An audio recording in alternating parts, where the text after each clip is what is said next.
Hello listeners and viewers, welcome back to another video. दोस्तों आज हम बात करने वाले हैं वॉर के बारे में। वॉर 3 लीटर का एक छोटा सा वर्ड सुनने में भले ही आपको बड़ा आसान लगता हो, लेकिन इसके अंजाम बहुत ज्यादा भयानक और बहुत ज्यादा घातक होते हैं। हमारे इतिहास में कई सारे युद्ध लड़े गए, लेकिन वर्ल्ड वार 1 और वर्ल्ड वार 2 जो हुआ उसके बाद पूरी की पूरी जिंदगी जो है मानव जाति की वो बदल गई। वर्ल्ड वार 1 में 20 मिलियन लोगों की मौत हो गई थी और 21 मिलियन लोग जो थे वो घायल हो गए थे।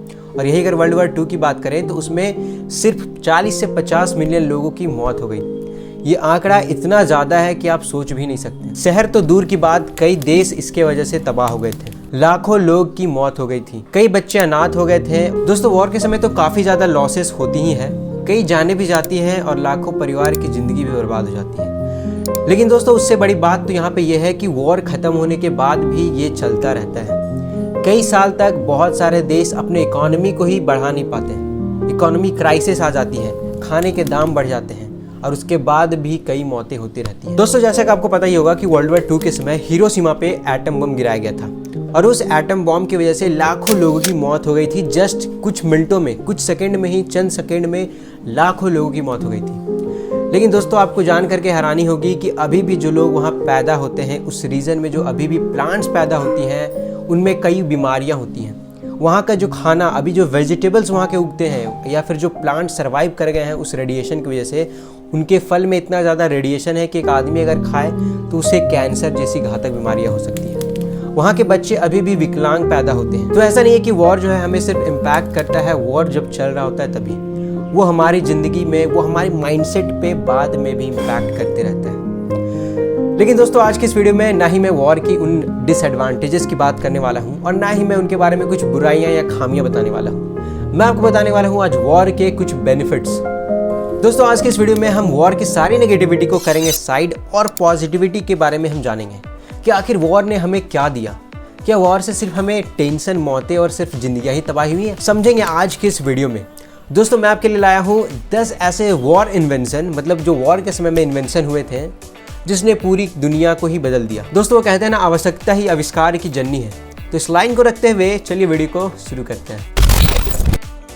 तो हमारे टॉप 10 इन्वेंशन में जो टॉप 10 पे है वो है स्टेनलेस स्टील। दोस्तों भले ही एक छोटी इन्वेंशन लग रही हो आपको, लेकिन इसका यूज हम अभी तक करते आ रहे हैं। अगर स्टेनलेस स्टील नहीं होता तो शायद कुछ चीज़ों में हमें बहुत ज़्यादा प्रॉब्लम्स होती।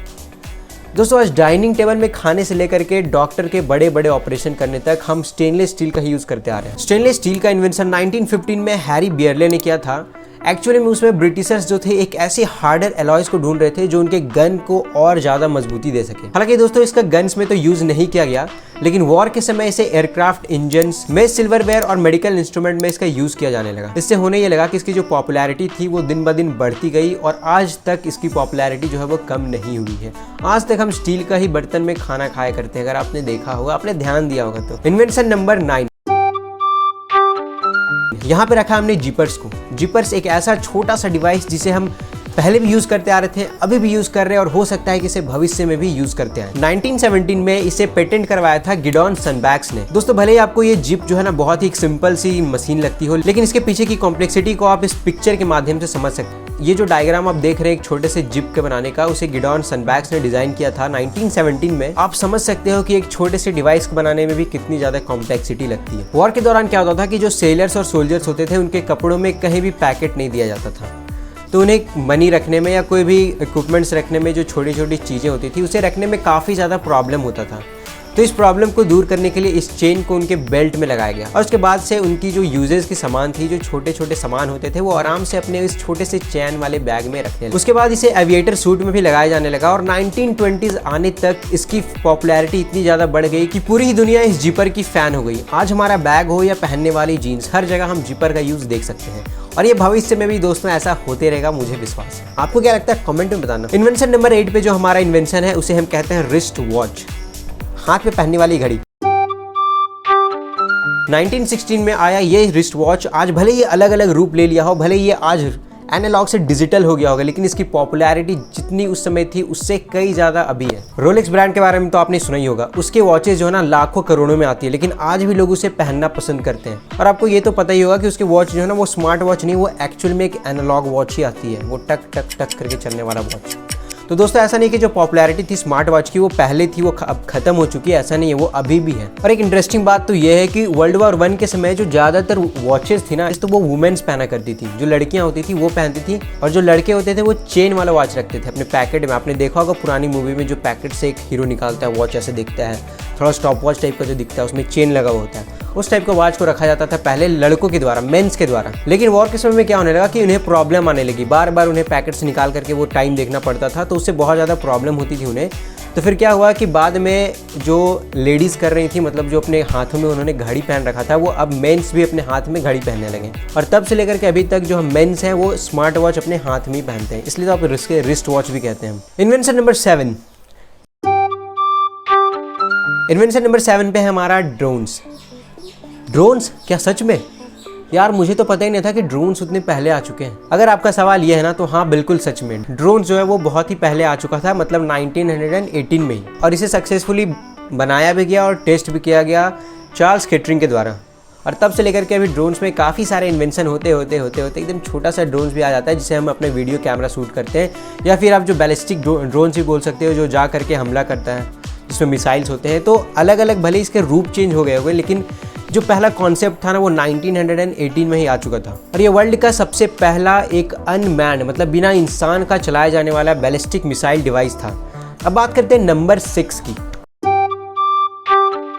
तो दोस्तों जो नंबर 6 पे हमारा इन्वेंशन है वो कोई एक, एक्चुअली में देखा जाए तो वो कोई डिवाइस नहीं है, वो एक वैक्सीन है, फ्लू वैक्सीन।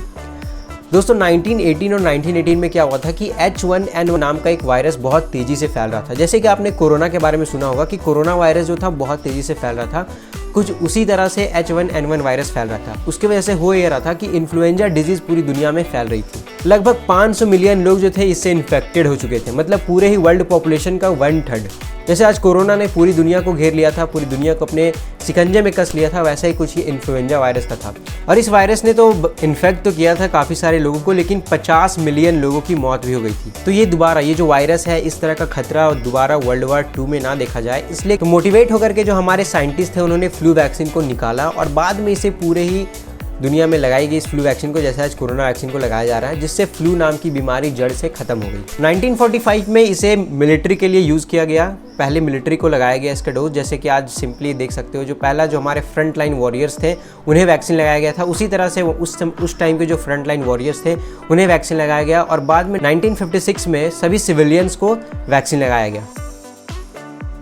फ्लू वैक्सीन को डेवलप करने के बाद साइंटिस्ट ने पोलियो की भी वैक्सीन जो है कुछ दिनों में डेवलप कर दी। तो है ना ये इंटरेस्टिंग सा एक इन्वेंशन, जिससे काफ़ी जिंदगियां जो है आज बची हुई है, नहीं तो यार फ्लू से तो काफ़ी लोग की पहले ही मौत हो जाती है। तो नंबर 5 पे जो हमारा इन्वेंशन है उसे हम कहते हैं पेनिसिलिन। शायद ही कोई यहाँ बच्चा हो जिसने अपने जीके बुक में पेनिसिलिन नाम का वर्ड ना सुना हो। पेनिसिलिन एक ऐसी दवा है जो एक्चुअली में हम सुनते आ रहे हैं, उसका नाम बचपन से सुनते आ रहे हैं, भले उसके यूज़ ना पता हो हमें, लेकिन ये तो सुनते आ रहे हैं कि अलेक्जेंडर फ्लेमिंग ने पेनिसिलिन को बनाया। तो आज उसी पेनिसिलिन की हम बात करने वाले हैं। दोस्तों होता ये था कि वॉर के समय जब सोल्जर्स को छोटे कट या स्क्रैप्स भी आ जाते थे, तो उन्हें बड़ी बड़ी इन्फेक्शन हो जाती थी, और उस इन्फेक्शन की वजह से उनकी मौत भी हो जाती थी। तो इसे रोकने के लिए हमारे साइंटिस्ट अलेक्जेंडर फ्लेमिंग जी ने एक एंटीबायोटिक दवा निकाली, जिसे हम पेनिसिलिन के नाम से जानते हैं। ये एक एंटीबैक्टीरियल दवा है जो बैक्टीरियाज को मारता है। वर्ल्ड वॉर 2 के समय इसका यूज़ काफ़ी ज़्यादा होने लगा, और बाद में इसकी प्रोडक्शन में काफ़ी ज़्यादा बूस्ट आ गई। पेनिसिलिन को अभी भी मेडिकल ट्रीटमेंट में यूज़ किया जाता आ रहा है, और ये शायद हो सकता है आगे भी यूज़ किया जाए। ये बहुत ही अच्छी इन्वेंशन हम कह सकते हैं, जिसने लाखों जिंदगियां बचाई। एक छोटे से घाव से जो लोग मर जाते थे, अब वो बच रहे थे, उनकी मौत नहीं हो रही थी। दोस्तों जो हमारा टॉप 4 इन्वेंशन है ना, वो है जेट इंजन। जेट इंजन जिसे आज भी यूज करते आ रहे हैं मिलिट्री और आर्मी सब। 1930 में इसे फ्रैंक विटल ने पेटेंट करवाया था पहली बार। हालांकि जो पहली कंट्री थी जिसने जेट प्लेन को उड़ाया था, उसे टेस्ट किया था, वो जर्मनी था। और जेट प्लेन का यूजेज अभी तक हम देखते आ रहे हैं। जेट प्लेन आज इतनी ज़्यादा एडवांस हो गई है कि जो मेरी आवाज़ आप तक पहुंच रही है, जितने देर में आपको मेरी आवाज़ पहुंच रही है, उससे भी तेज स्पीड में ये जेट प्लेन अब उड़ने लगे हैं। तो नंबर 3 पे जो हमारा इन्वेंशन है वो है ब्लड प्लाज्मा ट्रांसफ्यूजन का। एक ऐसा इन्वेंशन था जिसे अभी भी हम यूज़ करते आ रहे हैं, और ये एक बहुत ही बेटर ट्रीटमेंट का एक तरीका है जिससे लोगों को क्योर किया जाता है। कोरोना के समय में आपने सुना ही होगा कि जब वैक्सीन नहीं मिल रही थी, तो जिनको ये कोरोना नहीं हो रहा था, उनका ब्लड प्लाज्मा, उनके ब्लड से प्लाज्मा को निकाल करके एक इन्फेक्टेड बॉडी में डाला जा रहा था ताकि उनका जो रेजिस्टेंस पावर है वो बढ़े, कोरोना से लड़ने का जो पावर है वो बढ़े उनका। दोस्तों ये कुछ वैसा ही था जैसा क्रिस मूवी में हमें दिखाया गया था कि जो रोहित है वो एक पेन का इन्वेंशन करता है जो सन की एनर्जी से किसी में भी लाइफ डाल सकता था। जो लास्ट में आपने देखा होगा कि रोहित ने खुद रख करके क्रिस को एक नई जिंदगी दी थी। तो कुछ ऐसा ही होता है ब्लड प्लाज्मा ट्रांसफ्यूजन। नंबर 2 जो हमारा इन्वेंशन है वो है इलेक्ट्रॉनिक कंप्यूटर का।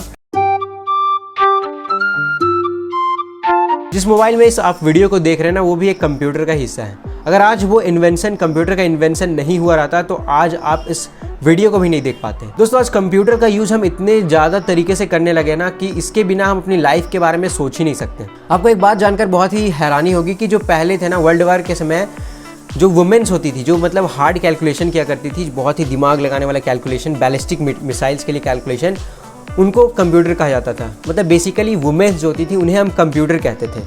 लेकिन बाद में ये जो वुमेन्स थी जिसे हम कंप्यूटर कहते थे उनकी कैलकुलेशन भी स्लो होने लगी, बहुत ही ज़्यादा हार्ड कैलकुलेशन आने की वजह से। तो फिर क्या हुआ, वर्ल्ड वार 2 के समय जो न्यू साइंटिस्ट जो आए थे वो नया नया डिवाइस बनाना शुरू करने लगे जिससे ये कैलकुलेशन को ईजी किया जा सके। और तब जाकर के इन्वेंशन होता है हमारे इस बेहतरीन से कंप्यूटर का, जो पूरा एक बड़ा सा रूम इतना हुआ करता था लेकिन अब छोटे से हमारे पैकेट में भी आ जाता है। तो दोस्तों वो वर्ल्ड वार 2 के समय में डेवलप हुआ जो इलेक्ट्रॉनिक कंप्यूटर था आज सुपर कंप्यूटर बन चुका है। दोस्तों अब टाइम है इन्वेंशन नंबर 1 का। लेकिन इससे पहले अगर अभी तक आप इस वीडियो को देख रहे हैं तो वीडियो को लाइक करें, चैनल पे नए हो तो सब्सक्राइब करें और ज़्यादा से ज़्यादा इस वीडियो को शेयर करें ताकि आपके फैमिली और फ्रेंड्स को भी नॉलेज मिल सके। तो इन्वेंशन नंबर 1 पे जो हमारा इन्वेंशन है वो है रडार। सोचकर आपको हैरानी लग रही होगी यार कि रडार को मैंने नंबर 1 पे क्यों रखा है।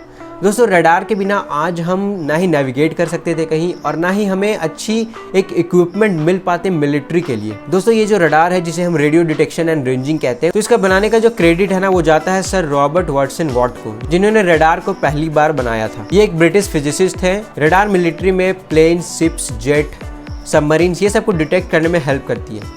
अगर आप जो प्लेन में ट्रैवल करते हो ना उसमें भी एक रडार लगा हुआ रहता है। आज रडार सब जगह यूज़ होता है। जो बड़े बड़े शिप्स होते हैं जिसमें नेविगेशन के लिए भी हम रडार का यूज़ किया करते हैं। अगर ये रडार नहीं होता तो ऐसा नहीं है कि ज़िंदगी पॉसिबल नहीं हो पाती, बिल्कुल होती, लेकिन क्या होता ना कि हम थोड़ा पीछे रहते हैं, बहुत ही स्लो प्रोसेस में हमारा काम होता वो। तो वो क्या है ना रडार आज उसे हमें बहुत ही स्पीड, बहुत ही तेज़ी से हम उसकी वजह से कर पाते हैं। रडार जो है सिविलियन क्राफ्ट को गाइड करने में और यहाँ तक कि वेदर फोरकास्टिंग में भी ये हेल्प करती है। दोस्तों ये वॉर के कुछ ऐसे इन्वेंशन थे जिन्होंने हमारी ज़िंदगी में काफ़ी सारे चेंजेस लाए। कहते हैं ना कि सिक्के के 2 पहलू होते हैं, एक हेड और टेल। उसी तरह हमारे लाइफ या कुछ भी चीज़ का ना ये वॉर जो इतनी, इसके बारे में जो मैंने आपको बताया ये इतना खतरनाक होता है, इसके भी 2 पहलू हैं, एक इसकी अच्छाई और दूसरी तरफ इसकी बुराई। तो आज हमने बुराई को साइड रखते हुए इसकी अच्छाई को बताया है। अगर शायद वॉर नहीं होता तो ये सारी चीज़ों के इन्वेंशन भी नहीं हो पाती। तो दोस्तों उम्मीद करता हूँ वीडियो आपको नॉलेजेबल लगा हो और टॉपिक आपको समझ आया हो। दोस्तों मिलते हैं जल्दी एक और वीडियो के साथ, तब तक के लिए जय हिंद।